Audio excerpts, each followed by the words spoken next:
So tell me this, if Japan is the so-called kingdom of cuteness, why is it that even the kawaii women, yes, the ones with big eyes, perfect filters, and enough plush toys to fill Disneyland, can't succeed in Japan's most brutally honest marketplace, adult video? Welcome to the theatre of illusions, where kawaii doesn't equal sales, and where the harsh spotlight of AV exposes the cracks in Japan's obsession with appearances. You thought kawaii was a golden ticket? Wrong. It's more like an expired coupon from a convenience store ramen pack. And before you think I'm exaggerating, no, Japan's kawaii culture does not guarantee fame, fortune, or even basic relevance. If anything, it sets women up for the most humiliating disappointment, discovering that cuteness is a dime a dozen, and audiences are far more cynical than Hello Kitty ever warned you about. Today, we're going to break down why even the perfectly kawaii women crash and burn in the AV industry.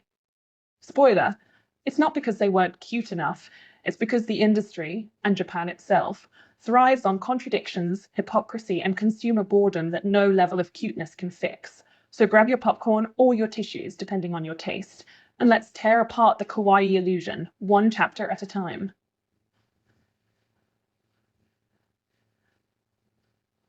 Let's start with the biggest lie ever sold to young Japanese women. If you're kawaii, you can do anything. Society drilled this into them since kindergarten. Draw your eyes bigger in Purakura. Instant idol. Wear a sailor outfit at 25? Still acceptable. Post duck face selfies with 20 filters. You're practically the next national treasure. But here's the reality check. The AV industry is not Instagram. It doesn't care about your pastel cardigans, your Hello Kitty phone case, or your fake eyelashes that look like they could sweep the floor. In fact, kawaii is already mass-produced, like cheap plastic in a 100 yen shop. There's no scarcity value. Producers know this. Directors know this. Even the creepy guys buying 5 DVDs at Don Quixote at 3 a.m. know this. Kawaii is the starting line, not the finish line. And in an industry that churns out thousands of new faces every year, being cute is about as special as being able to boil rice. Let's be brutally honest. The audience doesn't want another soft-spoken, wide-eyed, innocent girl. They're drowning in them. What sells is something that breaks the mold, scandal, controversy, or the kind of shocking gimmick that makes headlines. Meanwhile, the kawaii girls who thought they were going to float to stardom discover they're just background extras in Japan's endless AV machine. And here's the cruel punchline. The very culture that raised these women to believe kawaii is their greatest weapon ends up betraying them. Because in the adult world, cute doesn't translate into power. It translates into forgettable. So the first lesson, kawaii might get you likes on Instagram, but in AV, it barely gets you shelf space.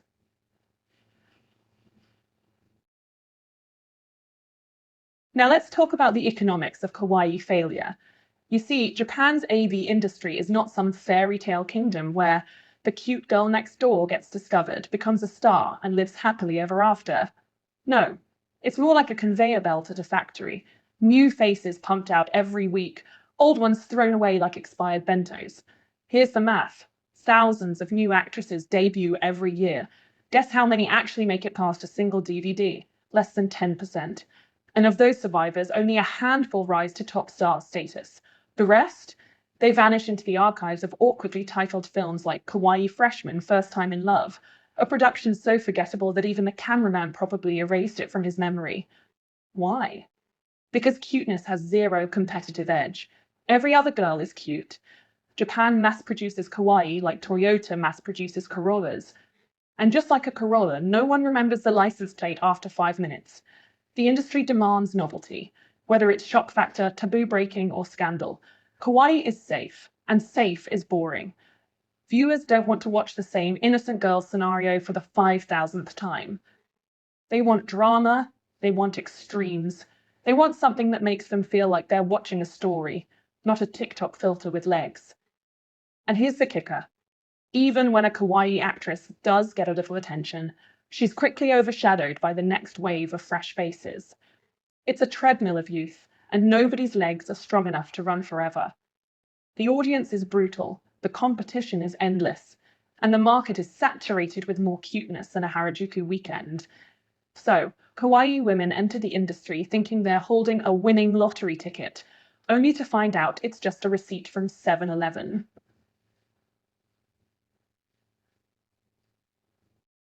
Ah, yes, the Japanese national obsession innocence. If you're a woman in Japan, you're told to act shy, speak softly, and smile like you've never seen a man before. This is the kawaii formula pure, fragile, untouched. And in daily life, maybe it works. On Instagram, sure. On a date with a salaryman, absolutely. But in AV, innocence is the kiss of death. Why? Because audiences don't want innocent. They want transformation. They want to see a character arc. From Girl Next Door to unleashed chaos in 60 minutes. Innocence by itself? Boring. It's like buying a horror movie where the ghost never shows up. Yet so many kawaii women enter the industry armed with nothing but that pure persona. They act timid, they whisper, they try to look embarrassed. And guess what? Every single one looks the same. Japan has an army of interchangeable innocent girls, like cloned Barbie dolls in school uniforms. After the first 5 minutes, viewers can't even tell one from another. Worse, the directors exploit it. They package these women as fresh or virgin-like, pump out a couple of forgettable titles, and then replace them with the next innocent face. It's industrial scale innocence. Nothing sells faster, and nothing burns out quicker. Here's the brutal irony. Kawaii women think innocence will protect them, make them stand out, maybe even make them famous. Instead, it makes them disposable. The exact quality they cling to, their pure charm, is the very thing that ensures they'll be forgotten by next Tuesday. And if they try to escape that mold, too late. The industry has already labeled them, boxed them, and sold them as one-hit wonders. So much for innocence. In AV, it's not a shield, it's a trapdoor.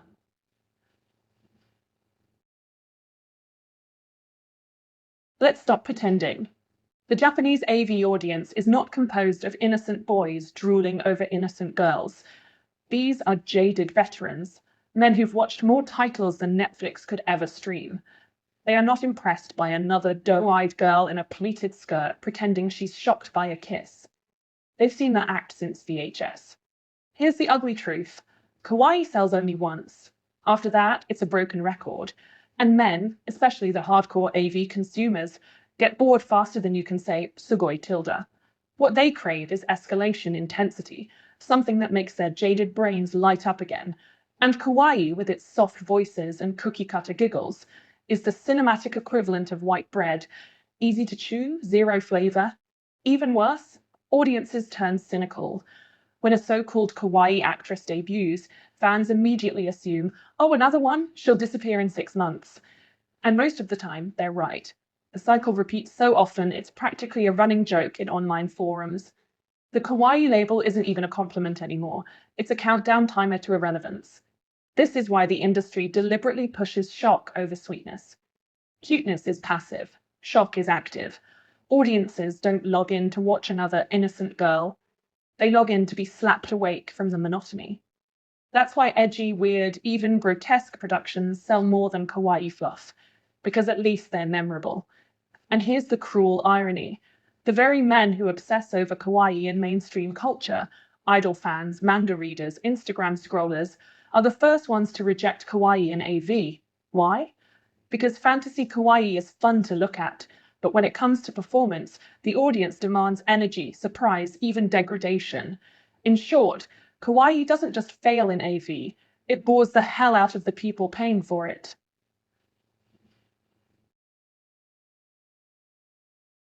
Here's where it gets tragicomic. Kawaii girls walk into the AV industry thinking their cuteness is enough, but the directors, producers, and marketing teams have other plans. They don't want another Fresh Angel debut. They want spectacle. They want something that will make a jaded fan say, holy crap, I've never seen that before. And guess what? That's where kawaii collides headfirst with the shock economy. You start kawaii, but the industry will twist you. First film, innocent schoolgirl. Second film, oops, naughty nurse. Third film, suddenly you're in a scenario so bizarre you start questioning reality. Octopus? Check. Public humiliation? Double check. Some director's wild fetish involving noodles? Oh yes, it's been done. The kawaii girls, the ones who thought batting their eyelashes would make them stars, are shoved into these roles faster than you can say mo. And here's the savage irony.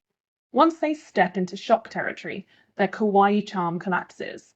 Nobody buys the pure and innocent act after you've starred in Kawaii Idol Gets Abducted by Aliens Vol. 7. But the industry doesn't care. To them, kawaii is just a starting costume. It's like a wrapper on cheap candy, ripped off the moment the audience demands more. And the fans, they cheer, they laugh, they share the clips online. But when it's over, they move on. Another kawaii girl, another gimmick, another forgettable entry in an endless archive.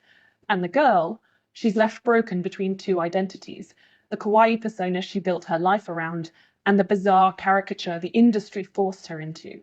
Neither one sticks. Neither one makes her a star. So what happens next? Most quit.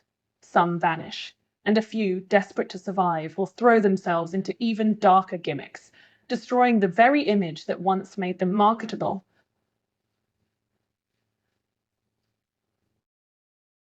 So here's the ultimate punchline. Kawaii women thought AV would be their playground, a stage where their cuteness would shine, where men would worship them, and where they could turn their Instagram likes into real money. Instead, it's a graveyard of broken illusions, because the kawaii brand is already dead on arrival. By the time you've debuted, 50 other innocent angels have already been released that month. By the time your DVD hits Don Quixote's shelves, it's buried under stacks of other identical covers. School uniforms, fake blush, and the same lazy title, Pure Girl First Experience. Congratulations, you're not special. You're inventory. And when kawaii fails to sell, the directors don't slow down for you. They fast forward. Suddenly, the girl who thought she'd be the nation's next sweetheart is starring in humiliating scenarios, not because she wanted to, but because the market demanded it. The kawaii mask becomes a gag, a punchline, a setup for degradation. Audiences? They barely remember her name. The cycle is so brutal that even fans joke about it online. New face, new flop, same kawaii. The most devastating insult? Becoming a meme before you even become a memory. And let's not forget the cultural hypocrisy. Japan loves to worship kawaii women in magazines, commercials, and idol groups. But in AV, kawaii gets devoured, shredded, and spat out like yesterday's lunchbox. The same society that told these women, your cuteness is your power, ends up proving that cuteness is disposable. So yes, kawaii women can dominate cafes, Instagram feeds, or idol auditions. But in the AV industry, their fate is sealed before the first camera starts rolling. It's not a showcase of their charm, it's a countdown to irrelevance. From playground to graveyard, kawaii isn't a golden ticket. It's a funeral invitation.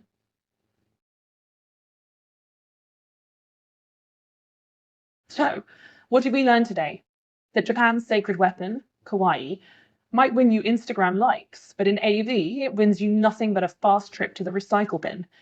Innocence? Disposable. Big eyes and duck lips? Forgettable. Hello Kitty Pajamas? Congratulations. You just became the 1,237th girl this year with the exact same act. The AV industry doesn't reward kawaii, it devours it. Cuteness gets chewed up, spat out, and repackaged into something grotesque. And the women who thought kawaii was their ultimate weapon discover, too late, that it's actually a curse. They're not idols. They're not stars. They're placeholders in an endless factory line of mediocrity. And here's the bitter truth. The audience knows it. They've stopped believing in kawaii as anything more than cheap marketing. To them, it's not special. It's background noise. So even when a girl tries to play the pure and innocent card, it lands with the impact of a wet tissue. So the next time someone tells you she's kawaii, she'll be famous, just laugh. Remind them that kawaii in AV is not a career path. It's a death sentence. Because in the end, kawaii doesn't sell, kawaii doesn't save, and kawaii doesn't stand out. In Japan's most unforgiving industry, kawaii is not the crown jewel, it's the funeral flower.